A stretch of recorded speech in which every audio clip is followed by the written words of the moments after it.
Dua warna, satu kota. Tapi tak ada peluk yang benar-benar netral di antara mereka. Inilah kisah kasih sepak bola.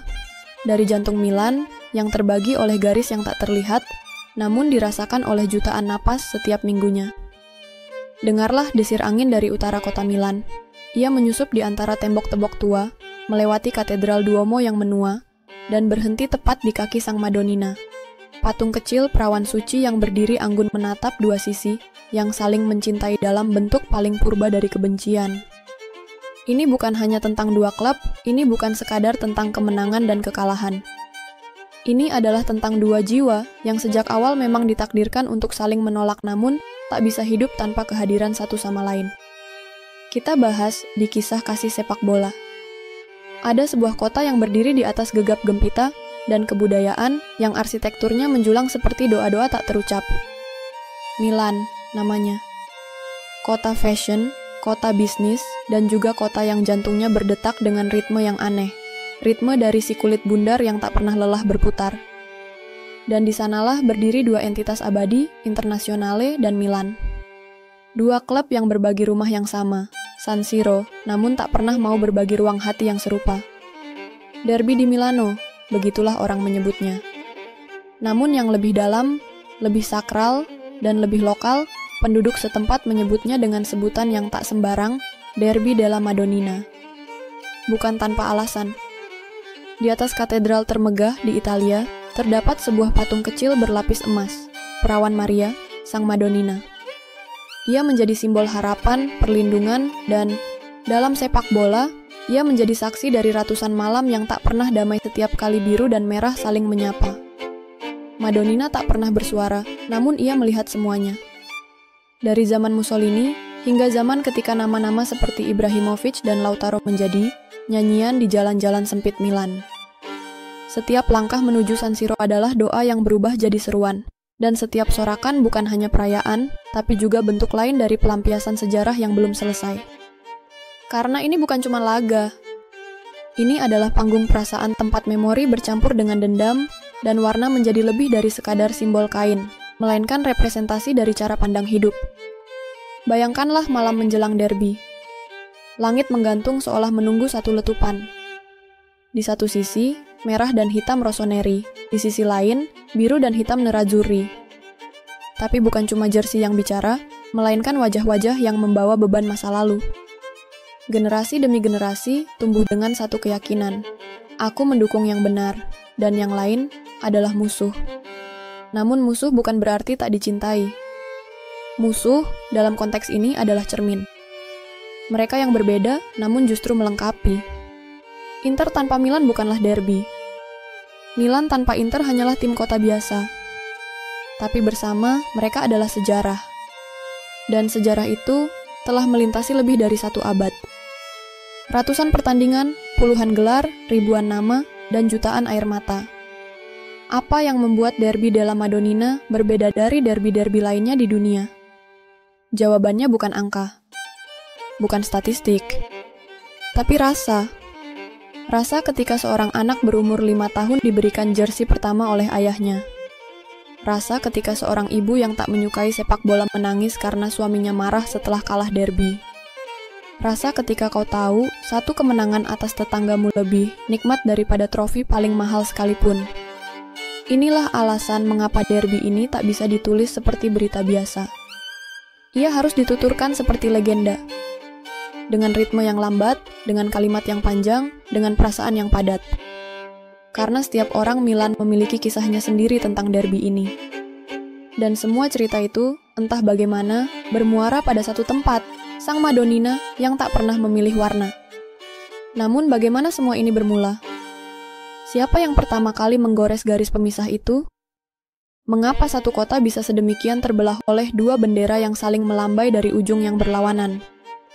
Kita akan membongkar semuanya, dari catatan tua, dari ingatan lama, dan dari suara-suara yang pernah berteriak di tribun Curva Sud dan Curva Nord. Pada Januari di tahun yang terdengar sangat jauh, 1909, dua kubu tak sengaja melahirkan sesuatu yang lebih besar dari pertandingan sepak bola. Mereka melahirkan identitas. Dari tubuh klub Milan yang lama, lahirlah sang pemberontak Internazionale. Dibentuk oleh sekumpulan seniman dan ekspatriat, mereka menamakan dirinya Internazionale, bukan tanpa alasan. Karena bagi mereka, sepak bola seharusnya terbuka untuk dunia, bukan dimonopoli oleh satu bangsa saja. Sebuah langkah berani, sebuah sikap ideologis, dan tanpa mereka sadari, sebuah pengkhianatan kecil yang mengubah sejarah kota Milan untuk selamanya.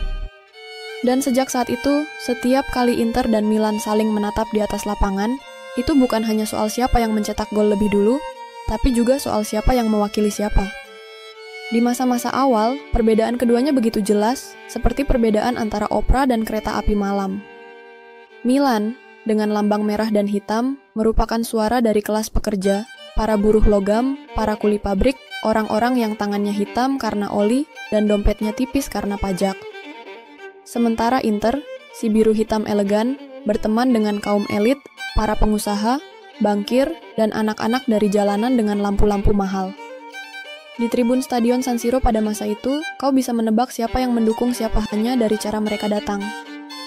Pendukung Inter, atau mereka menyebut dirinya Bauscia, yang artinya kurang lebih si pamer dalam dialek Milan, datang mengendarai sepeda motor bergaya Eropa. Mereka membawa kacamata hitam dan jaket kulit yang lebih mahal dari gaji bulanan tukang roti di ujung jalan.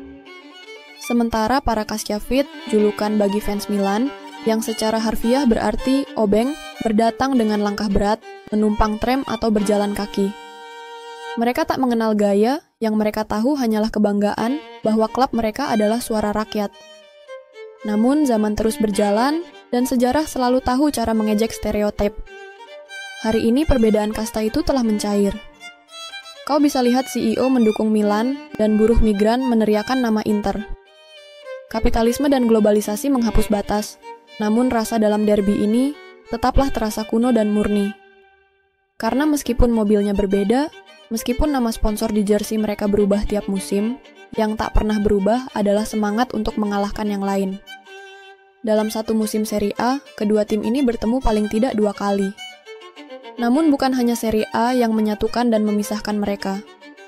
Kadang mereka berpapasan di panggung Coppa Italia, atau lebih epik lagi, di panggung Eropa. Dan saat itu terjadi, dunia menjadi saksi dari perang sipil paling beradab di bumi. Perang yang tak menumpahkan darah, namun menumpahkan air mata dan reputasi. Ingat ketika mereka bertemu di semifinal Liga Champions? Atau ketika suara petasan menggema lebih keras dari peluit wasit? Derby della Madonnina bukan hanya untuk Milan, ia adalah hadiah dan kutukan yang ditonton seluruh dunia. Tidak ada derby seperti ini, derby di mana dua musuh berbagi stadion yang sama, tapi tidak pernah berbagi satu keping pun dari sejarah. Dan disinilah semuanya menjadi puisi, bahwa dari satu kota, lahir dua jalan berbeda menuju satu tujuan yang sama, keabadian. Jadi ketika kita bicara tentang Inter dan Milan, kita sedang membicarakan dua sisi dari cermin yang sama. Saling membenci, namun saling mendefinisikan. Mereka tidak lahir untuk saling melukai. Mereka lahir untuk memastikan bahwa yang satu tidak pernah terlena, karena yang lain selalu siap menyusul. Dalam sejarah, angka tak selalu mencerminkan segalanya, tapi di derby della Madonnina, nama dan gol adalah dua hal yang tak bisa dihapus dari langit malam San Siro. Karena dalam laga yang membelah kota Milan, sebuah gol bukan sekadar angka di papan skor. Ia adalah sebuah luka atau sebuah nyanyian, tergantung siapa yang mencetaknya dan siapa yang menerimanya. Dan di antara semua pelaku sejarah itu, satu nama berdiri paling tinggi, seperti menara lonceng yang membelah langit Lombardia, Andriy Shevchenko. Dialah raja malam derby. Dengan 14 gol yang ia sarangkan ke jala musuh biru hitam, ia tak sekadar jadi top skor, tapi juga jadi simbol kekejaman Rossoneri dalam momen-momen paling suci. Shevchenko tak pernah tersenyum lebar setelah mencetak gol, karena baginya itu bukan selebrasi. Itu ritual. Ritual untuk menegaskan siapa penguasa malam. Tapi di belakangnya, ada satu nama yang membuat derby Milan menjadi legenda, Giuseppe Meazza. Ironis karena stadion tempat mereka bertarung hari ini bernama Meazza. Dan ironisnya lagi, Meazza pernah mengenakan dua warna yang saling melukai. 13 gol di derby, ia torehkan, dan semua penonton, baik yang mengenakan syal merah hitam maupun biru hitam, harus mengangguk dalam hormat setiap kali nama itu disebut. Ia adalah jembatan, bukan pengkhianat. Ia adalah legenda dua sisi. Dihormati bukan karena ia memilih satu, tapi karena ia tidak bisa dipilih oleh satu saja. Kemudian ada dua nama lainnya yang mencuri malam-malam panjang San Siro, Gunnar Nordahl dan Istvan Niers. Masing-masing mencetak 11 gol, dan meskipun waktu telah mengubur nama mereka di bawah lapisan generasi baru, gol-gol mereka masih terdengar seperti gema yang terperangkap di beton tua stadion. Nordahl, dengan kekuatan Skandinavia, menyatu dalam gelombang merah hitam Milan, sementara Niers, dengan darah Hungaria, menjadi peluru tak terlihat di tengah pertahanan musuh. Namun, derby ini bukan hanya milik mereka yang mencetak banyak gol. Kadang, satu gol saja cukup untuk membuat satu sisi kota menangis seminggu penuh. Ingat ketika Adriano merobek jala Milan di menit-menit akhir? Atau ketika Kakak mengangkat tangan ke langit seolah mengucap syukur atas malam yang tidak akan terulang? Derby Milan mengubah orang biasa menjadi legenda, dan mengubah legenda menjadi abadi. Dan dalam setiap gol, terdapat satu kisah dari tendangan yang berangkat dari tekad, kisah dari mata yang tak sempat berkedip, kisah dari para supporter yang hidupnya seolah ditentukan oleh bola yang melayang itu. 1 detik, 1 ayunan kaki, 1 gol, dan sejarah berubah. Lalu bagaimana dengan masa kini? Kini, gol-gol itu tak lagi milik satu orang. Mereka tersebar. Terkadang datang dari pemain pinjaman, dari pemain muda, atau bahkan dari nama yang sebelumnya tak dikenal. Itulah Derby della Madonnina, selalu mampu melahirkan pahlawan dadakan. Milan, kota mode, kota cinta, tapi juga kota luka. Karena di balik megahnya toko-toko di Galleria, dan indahnya pantulan matahari di kaca Duomo, selalu ada dua warna yang berseteru, dua suara yang beradu, dan dua hati yang memuja satu bola yang sama, namun berbeda dalam cara mencintainya. Inter dan Milan bukan sekadar dua klub. Mereka adalah dua puisi dari pena yang sama, ditulis dengan tinta yang berbeda. Yang satu lahir dari warisan internasionalisme, yang lain tumbuh dari akar lokal dan semangat pekerja. Tapi keduanya adalah wajah Milan itu sendiri. Mereka tak bisa berdiri sendiri. Karena tanpa yang satu, yang lain kehilangan bayangannya. Tanpa kebencian, cinta mereka tak akan sedalam itu. Dan di antara semua derby di dunia, Derby della Madonnina tetap yang paling personal. Karena ia terjadi di rumah sendiri. Mungkin kita tak pernah bisa memilih sepenuhnya apa warna hati kita. Tapi di kota ini, kita semua mencintai hal yang sama, sepak bola. Derby della Madonnina bukan tentang menang atau kalah, tapi tentang bagaimana sebuah kota memahat sejarahnya sendiri melalui 90 menit yang selalu lebih dari sekadar pertandingan. Dan untuk kamu yang sudah menonton hingga akhir, terima kasih telah menjadi bagian dari kisah kasih sepak bola. Pupa cambu, teba makate popo.